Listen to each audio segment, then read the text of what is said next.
Saya pilih judul Al-Istiqamah, tentang istiqamah.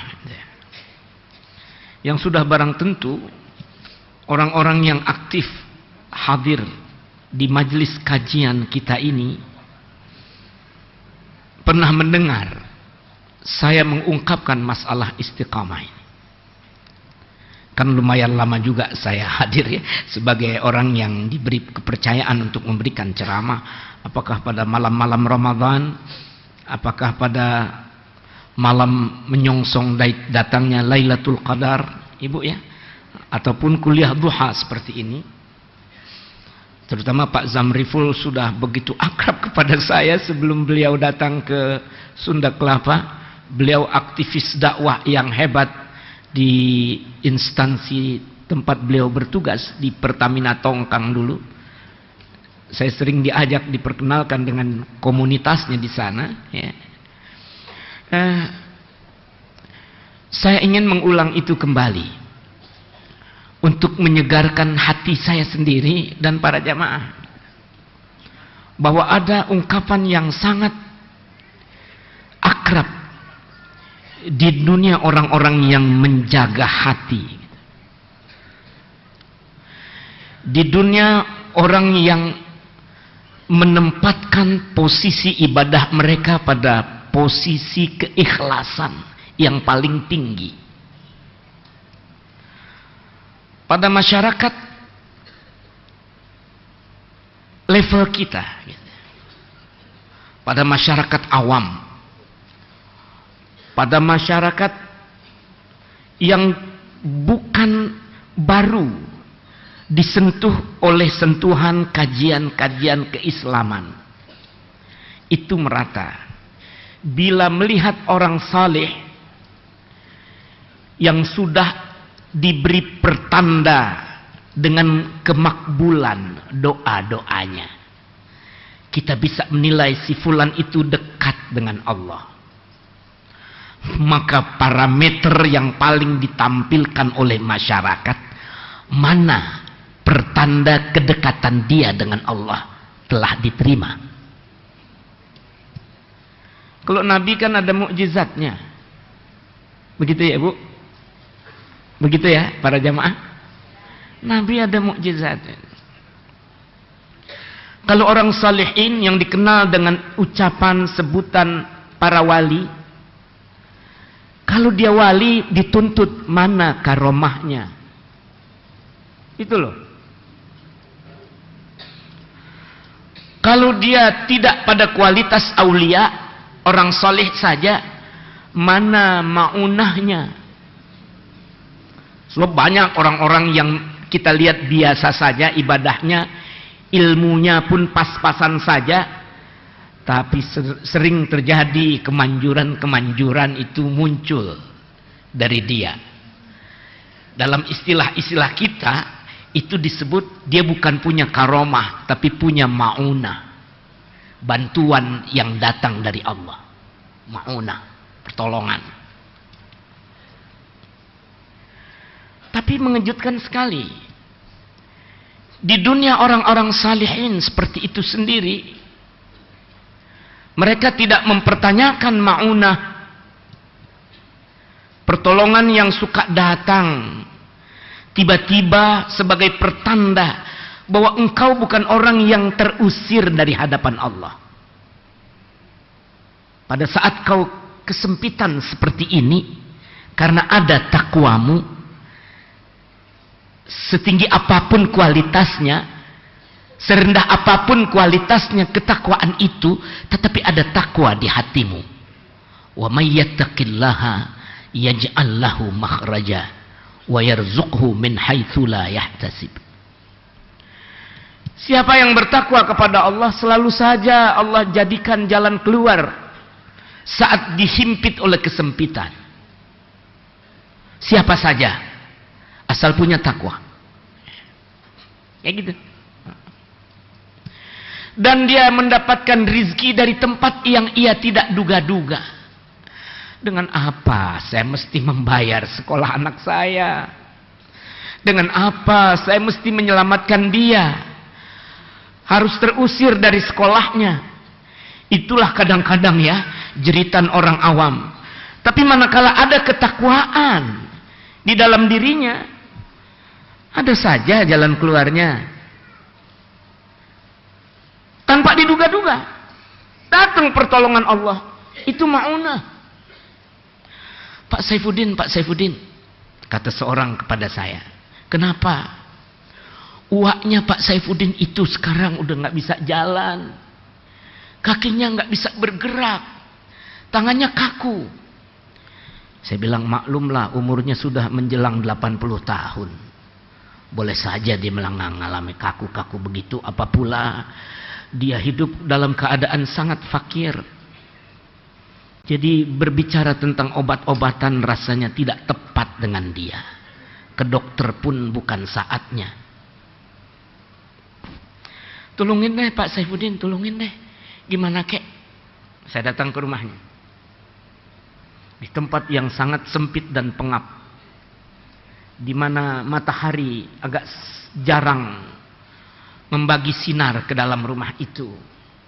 Seorang tua renta tergolek menantikan kematiannya.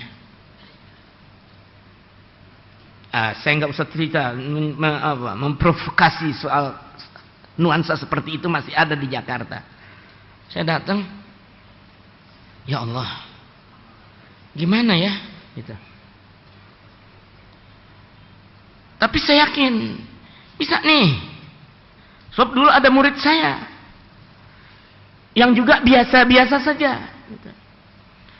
Ketika segala dokter, segala dukun sudah tidak sanggup lagi mengobati dia, maka murid mengaji kepada saya itu dipanggil, Ustadz tolongin deh, ane cari dukun populer nggak dapet, ane cari dokter yang populer kemahalan. Kenapa? Lebih dari 5 tahun anak saya lumpuh. Anak gadis yang tidak pernah lagi merasakan keceriaan seorang gadis. Pada usianya yang ke-14 tahun, dia sudah beberapa tahun lumpuh. Nggak bisa ke kamar mandi. Saya mesti menggendongnya. Bagaimana bila dia mesti digendong saat saya nggak ada di rumah karena saya kerja? Ya, cari dong yang pinter-pinter. Nggak usah deh Ustadz, saya udah pasrah. Ustadz datang, orang itu murid saya. Bawa, aneh inget Ustadz pernah ngajarin doa.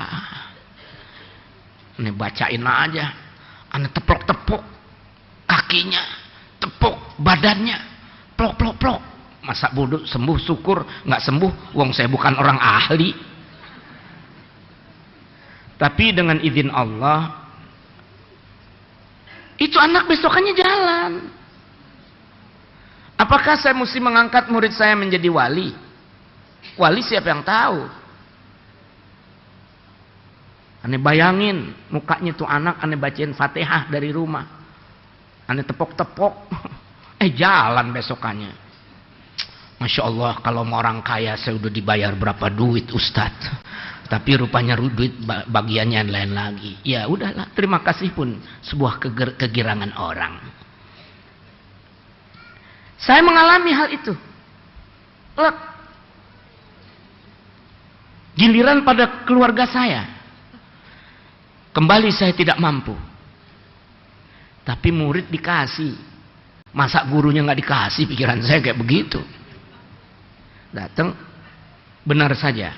Orang tua itu sudah 80-an umurnya. Saya usap-usap, saya tepok-tepok. Di rumah yang gelap, di rumah yang tidak berharap ada kesehatan bisa masuk. Seorang orang tua telah terkapar dalam kaku yang berat.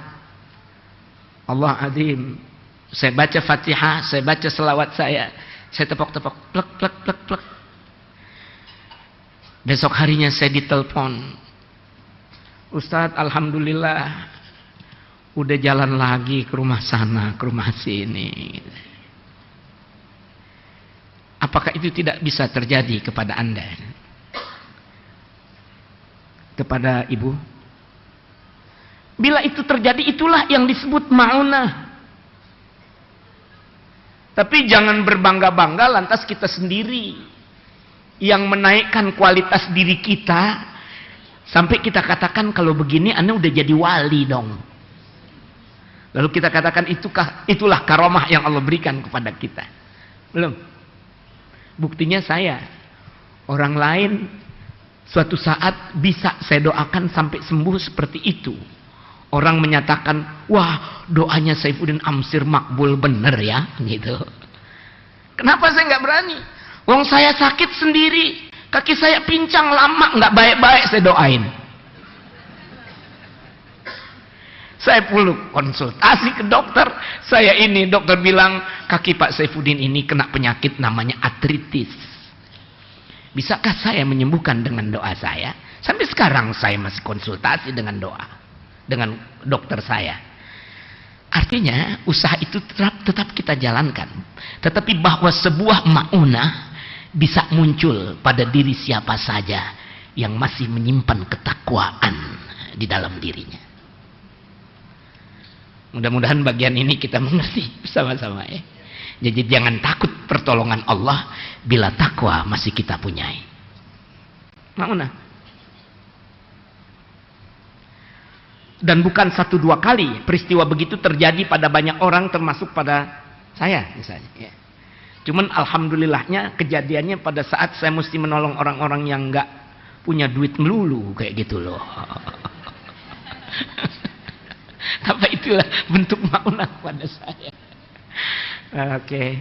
Nah, lalu bagaimana dengan karamah itu? Al-Ghazali pemerhati ayat istiqamah menulis contoh-contoh yang sangat besar tentang pribadi aulia Allah yang sampai akhir hidupnya yang diharap adalah bukan karamah yang muncul, tetapi mereka punya istilah di kalangan para wali ini, al-istiqamatu afdalu min alfi karamah. Istiqamah, ketetapan pada sebuah semangat untuk berada dalam posisi ibadah gitu ya. Biar gerak-gerik kita, lenggang-lenggok kita berubah menjadi ibadah kayak gitu. Pada saat dia bersolek, solekan yang cantik itu hanya dinikmati oleh mata-mata kotor di luar mahramnya, maka dia menambahkan catatan dosa pada saat dandannya itu menjadi bersemangat, berbinar-binar di mata orang. Lalu dia robah dengan niatnya, semoga suami saya menjadi semakin betah di rumah. Tidak perlu memanjangkan pandangan kepada yang bukan haknya. Lenkomnya, parfumnya, anunya, saya nggak kenal istilah orang-orang perempuan punya apa perangkat-perangkat untuk memperhias diri ya. Itu semua menjadi perangkat ibadah. Ketika semua gerak-gerik orang yang bisa diobah ke kanan, diobah ke kiri, diluruskan sebagai sarana pendekatan kepada Allah, sampai dandan pun menjadi ibadah. Orang laki dihibur oleh Rasulullah, hatta ma taj'alu fi fimra'atik sadaqah, sampai suapan-suapan nasi yang kau berikan kepada istrimu. Suapan itu kan kewajiban. Masa suami nggak mau beri makan kepada istrinya, kepada anaknya? Tapi Nabi meningkatkan kualitas itu. Jangan dibilang bahwa suapan nasi yang dimakan istri dari rezeki suaminya itu hanya sebagai rutinitas yang tak bernilai, sebagai tanggung jawab umum. Enggak. Ada nilai ibadah yang seperti tertutup oleh kata kebiasaan, kata kewajiban. Dalam hadis itu disebut, hatta ma taj'alu fi fimra'atik, sampai suapan yang kau berikan kepada mulut istrimu itu pun bernilai sedekah. Dengan sebutan lain, Ibu, nafas-nafas yang keluar, yang masuk pada diri seseorang sangat berpeluang untuk dijadikan sarana menuju Allah Subhanahu wa ta'ala. Oleh sebab itu, kata orang-orang yang disebut para wali itu pun menjadi semakin bertambah ya. At-tariqu ilallah bi'adadi anfasil makhlukat. Jalan-jalan untuk menuju keridhaan Allah itu sebanyak tarikan nafas segala makhluk. Bukan orang saja. Nafasnya singa, nafasnya macan, nafasnya burung, nafasnya nyamuk digabung jadi satu. Tapi jalan untuk mendekatkan diri kepada Allah lebih banyak dari itu. At-tariqu ilallah bi'adadi anfasil makhlukat. Jalan menuju Allah sebanyak nafas-nafas yang keluar dan masuk pada segala makhluk. Kalimat ini keluarnya dari mulut orang-orang yang dinyatakan punya karomah. Jadi tadi ada orang saleh, Pak Saiful Hamid orang saleh. Kita lihat perjuangannya. Pak Zamriful dari dulu jalannya saya lihat di jalan seperti ini, orang saleh lah. Saya husnuzan, orang saleh lah beliau. Sekarang semakin lagi bertambah. Pak Aksa Mahmud pun masuk dalam lingkup ini, lingkup orang-orang saleh ini. Tapi orang yang disebut para wali mempunyai kalimat yang lebih dari itu. Mereka yang bilang al-karamatu afdalu min alfi karamah. Al-istiqamatu afdalu min alfi karamah. Istiqamah, konsistensi. Jangan goyang kanan, goyang kiri. Tetap aja niat ibadah itu dijalanin. Itu justru yang dirindukan oleh para wali gitu. Kapan sih saya dapat istiqamah? Rabi'ah al-Adawiyah, ibu pernah diajak ke Palestina oleh beliau. Sebelumnya tentu mampir dulu ke Yordan. Saya kira begitu ya, jalurnya suka lewat Yordan, baru masuk Palestina, Yerusalem ya. Kan kita diajak dulu tuh ziarah oleh pemandu ya. Maka kita tiba pada kuburnya Rabi'ah al-Adawiyah. Saya kira disempatkan ke situ. Wallahu a'lam kalau tidak. Tapi Rabi'ah al-Adawiyah adalah ikon ketasawufan dari dunia wanita Islam. Begitu kita masuk ingin membaca doa di kuburnya, mendoakan beliau semoga rahmat tercurah dari Allah kepada perempuan suci yang dihormati oleh segala agama. Rabi'ah al-Adawiyah. Kita lihat, maka di makam di pusaranya itu di sebelah sana ornamen gereja. Di sebelah sini ornamen kemasjidan yang muncul. Jadi syiarnya ada dua, syiar gereja dengan syiar masjid. Kenapa? Dia dihadiahkan tempat ibadah oleh pendeta gitu. Ini gereja kami buat tempat Anda sajalah berkhusyuk-khusyuk, beruzlah. Masih ada sampai sekarang. Bila Anda ingat dan diingatkan lagi, semakin jelas keterangan saya ini. Anda yang melihatnya, sebelah sana gereja, sebelah sini masjid, jadi satu. Karena dulunya gereja diberikan kepada Rabi'ah al-Adawiyah sebagai pengakuan orang-orang suci Kristiani yang menghargai kesucian perempuan di dunia Islam. Gerejanya dikasih. Oleh muslimin dibentuklah gereja itu separuhnya menjadi masjid. Di tengah itulah ada pusaranya Rabi'ah al-Adawiyah. Gambaran ini ingin mengangkat kepada kita ya, bahwa dia diakui sebagai perempuan suci bukan hanya oleh muslimin saja, tetapi di dunia Nasrani pun ada pengakuan seperti itu. Jadi nggak minta pakai rekomendasi ya, the sign, santo dan sebagainya ya. Kan ada rekomendasi itu secara hierarki ke Nasranian. Ini bulat-bulat mereka mengatakan ente, Anda Rabi'ah dihormati. Dan itu sangat fundamental dilihat oleh orang yang belakangan. Belakangan dia justru ketika ditanya oleh para wali, saat hidupnya Rabi'ah ditanya oleh para wali, ya Rabi'ah, kana fulanun likibari karamatihi yatiru fil hawa wahai Ibunda Rabi'ah adalah si fulan dari sufinya orang muslim, dan si fulan dari orang berkeramat di negeri Nasrani. Karamah dia muncul sampai begitu tinggi. Kana yatiru fil hawa. Orang Buddha pun bisa terbang di angkasa.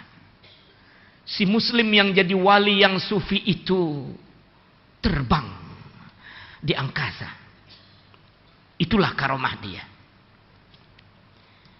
Rabi'ah hanya tertunduk sebentar lalu berkata, bila terbang di udara itu suatu karamah, tentu nyamuk dan lalat lebih tinggi lagi karamahnya. Karena nyamuk, lalat juga bisa terbang itu. Itu jawaban Rabi'ah.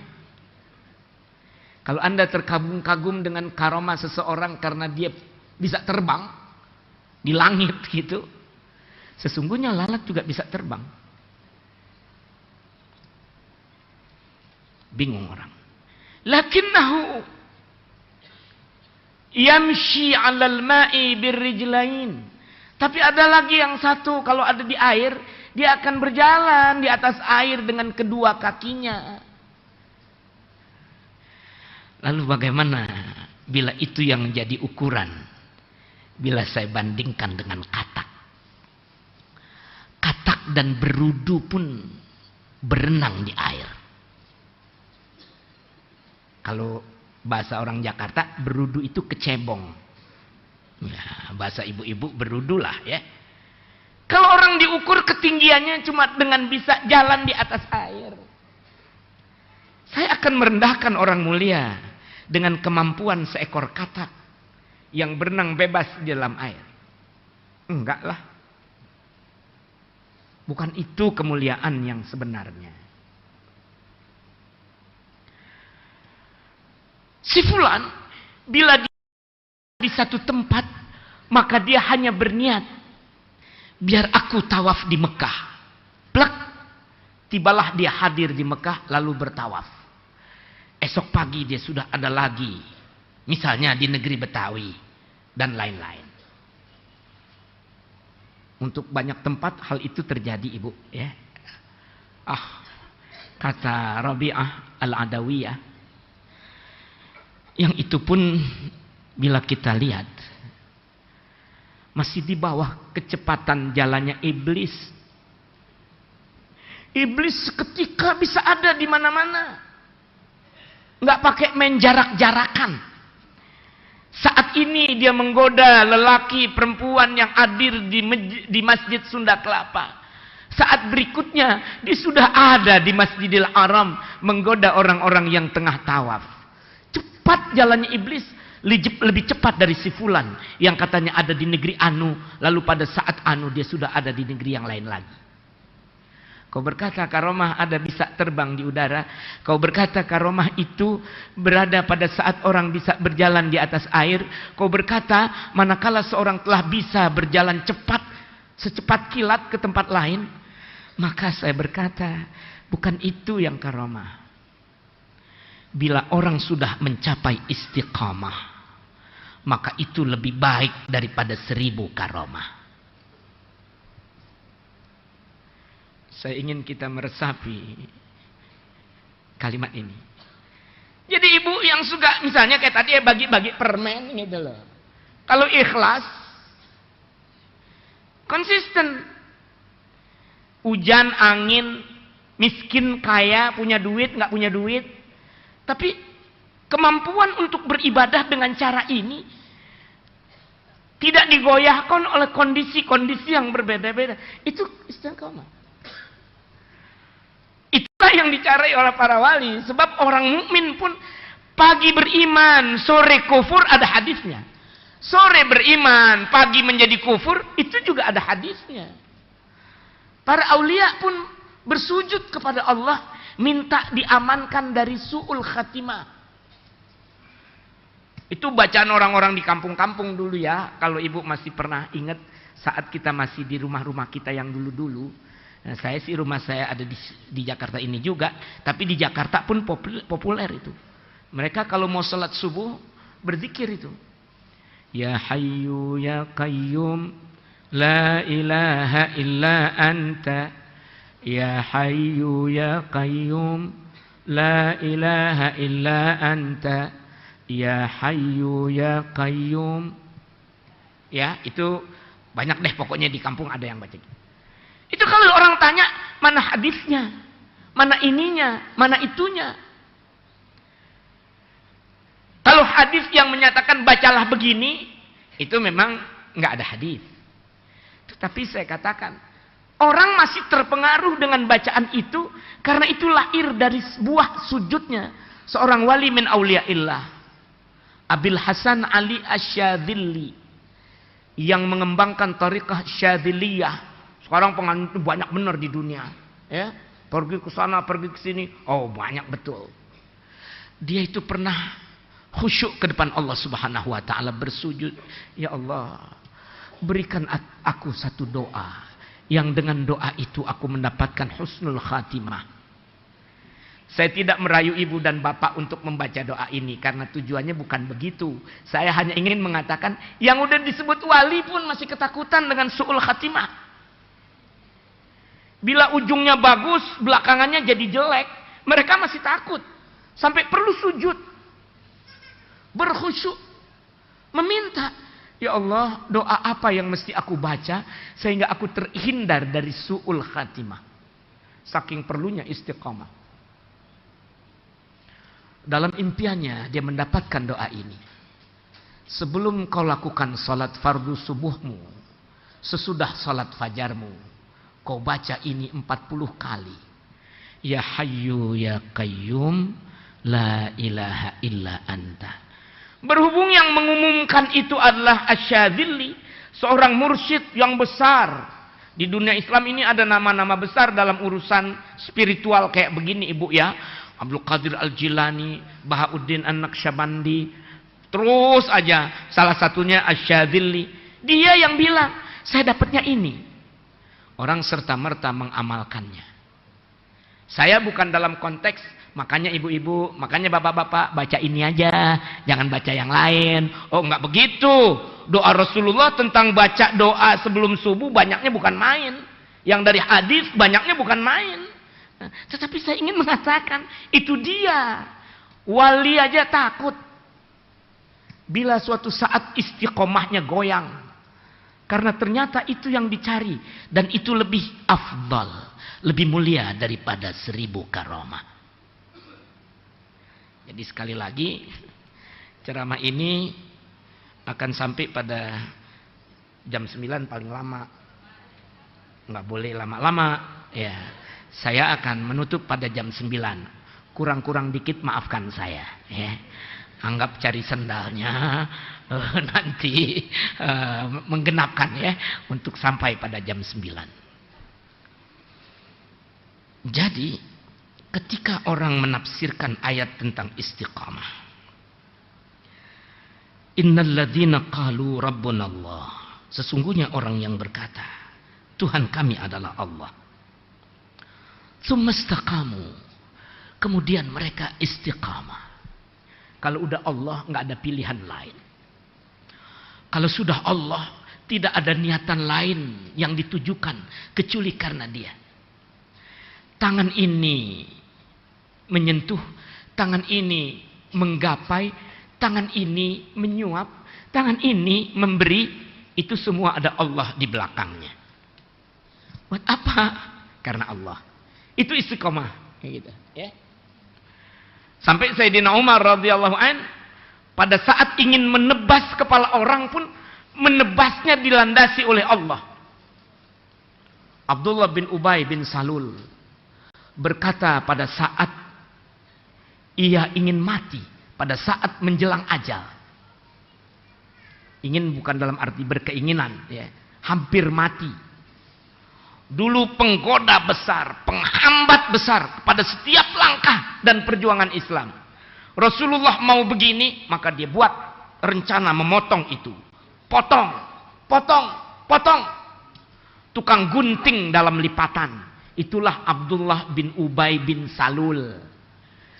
Yang ayat tentang dia itu banyaknya lebih banyak daripada ayat tentang orang kafir dan musyrik.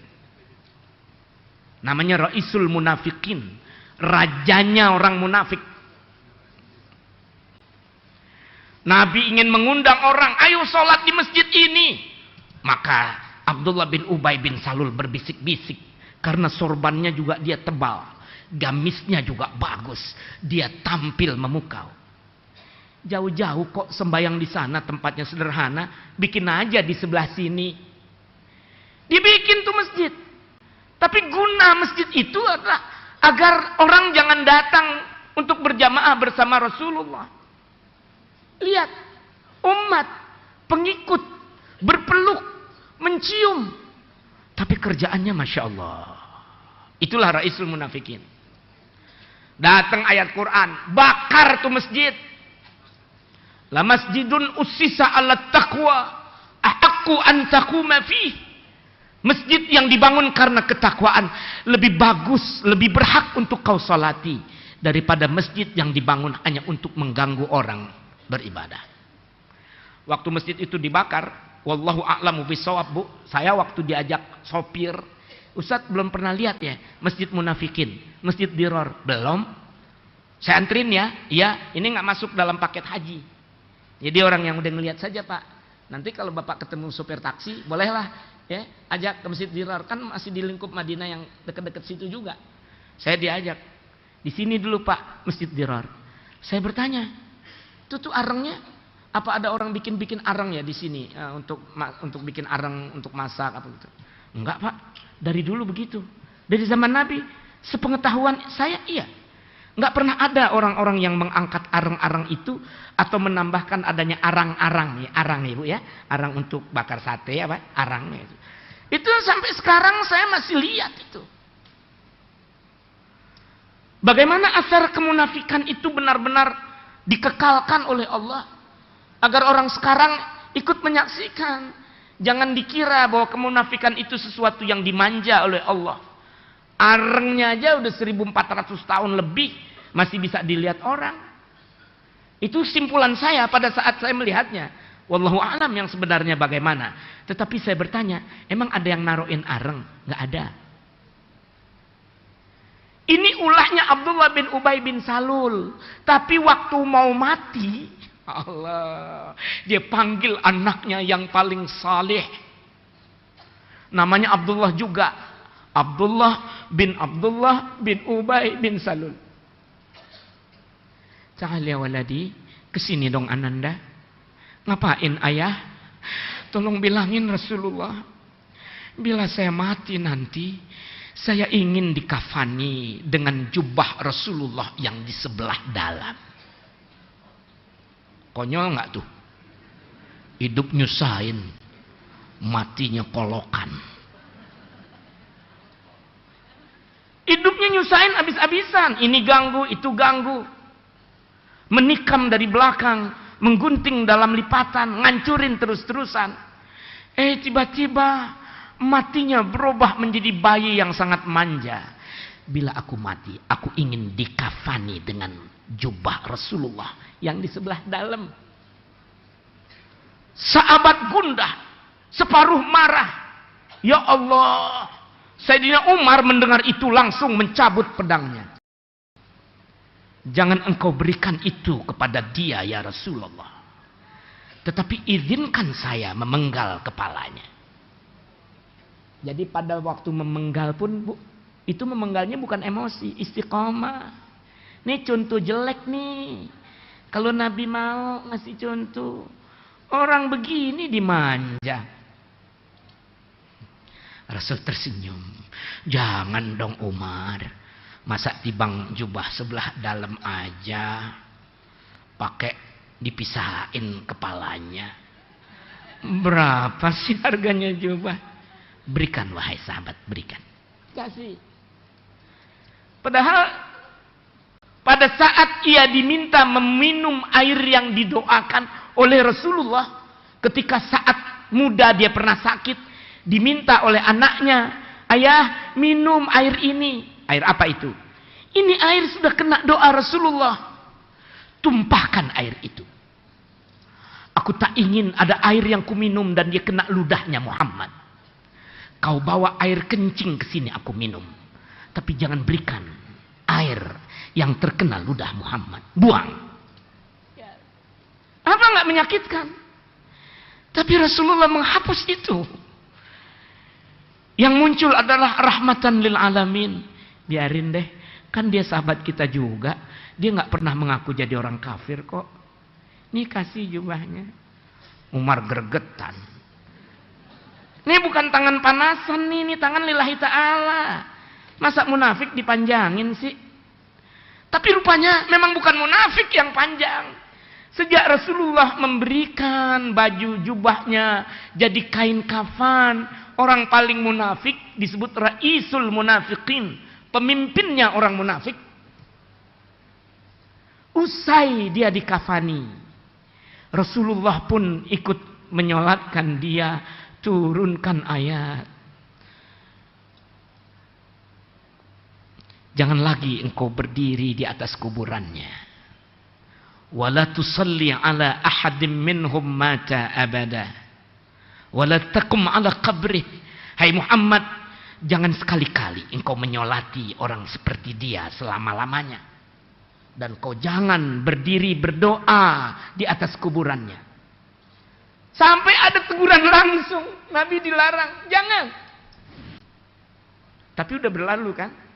Dan faidahnya 1000 lebih munafik-munafik di bawah pimpinan Abdullah bin Ubay bin Salul. Komunitas munafik, Islamnya jadi benar semuanya. Gara-gara jubah selembar.